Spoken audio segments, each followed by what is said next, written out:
Այս տարբեր քաղաքական ուժերը միմյանց վրա մատ են թափ տալիս եւ նույնիսկ հայոյում են իրար եւ բոլոր մակերեսային անցողիկ հարցերում միշտ տարաձայնություն են ունենում,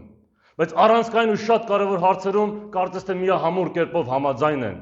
ինչպես օրինակ նոյեմբերի 9-ի տխրահռչակ պայմանագրի պահպանումը, հանձնվելու գաղափարախոսության քարոզչությունը եւ պարտվական քաղաքականության շարունակությունը։ Բոլորը հայության փրկության հույսը միշտ դրսում են ման գալիս, ոչ թե փորձում են դաշնակիցներ գտնել, այլ հովանավորողներ, ովքեր իբրև կգան ու մեր փոխարեն մեր հողերը կպահեն։